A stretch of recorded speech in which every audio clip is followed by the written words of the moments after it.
there's good news coming out. Rwanda and DRC are talking. They're talking about implementing a ceasefire and actually having a peace plan in place by this coming weekend. So it's all moving in the right direction relatively quickly. We're still going to operate out of Kisangani at the moment, but we're hoping that Goma, after the peace plan is enacted, that Goma will open up again and we can go back to absolute normal operations. Hello, you're watching Proactive. I'm joined by Rome Resources CEO Paul Barrett. Paul, very good to speak with you. You're up with an operations update saying you're preparing to mobilize and start drilling operations at your Basia North project. So a positive development. Yes, thanks, Stephen. It is. I mean, as of this morning, so the helicopter's now mobilizing as we speak, actually, to DRC from Entebbe, from Uganda. So we will be starting operations again in the next few days, which is really good. We have our program set out for what we're going to do going forward. It's quite straightforward in a way. We have 4 or 5, possibly 6 drill holes to drill deeper and offsetting holes to drill on Montagoma. We're not going to do any further drilling on Kalai.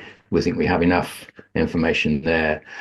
So at the moment, we have the cores from holes 24 and 26 have made it to the lab in Johannesburg, and we're expecting results actually by the end of, probably not this week, but sometime next week. So we will announce those results, 24 and 26, and at the same time we'll put some more detail out on the planning, maybe a few diagrams, and show people what we're trying to achieve with this, what is going to be a relatively short program, probably a couple of months. And in parallel, as we've said all along, we're doing the resource work. So Kalai, as I say, we don't need any more drilling there. We need to get the assays back from 24 and 26 before we can finalize the Montagoma work. So it's all coming together quite nicely and quite quickly, I think. And you do say that you took advantage of the pause in drilling to prepare for the next phase, which you're talking about, and that's going to be deeper drilling, isn't it? That's right. There's an area in the central part of the deposit which we haven't really drilled any deeper holes. It's quite a big data gap, and of course, with our geological model showing that the tin grade should increase as we go deeper, then there's obviously a compelling argument for drilling those holes, and also a hole to the south to check the extension to the south. So it's a very focused program going forward. We think that by the end of June we will have completed this program and work on to the next steps. And the security situation in the region in the meantime, Paul?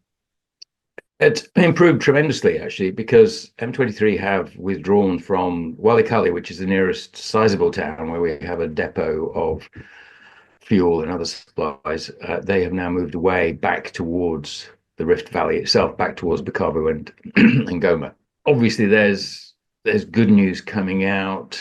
Rwanda and DRC are talking. They're talking about implementing a ceasefire and actually having a peace plan in place by this coming weekend. So it's all moving in the right direction relatively quickly. We're still going to operate out of Kisangani at the moment, but we're hoping that Goma, after the peace plan is enacted, that Goma will open up again and we can go back to absolute normal operations. Kisangani is fine. It's just twice as far as Goma for the helicopter. So it does work, but it's just not as convenient. Well, Paul, I hope you'll keep us updated on developments as well as those drill results when they come out. Thank you very much for the update today. Absolutely. My pleasure. Thanks, Steve. Paul Barrett, the CEO of Rome Resources.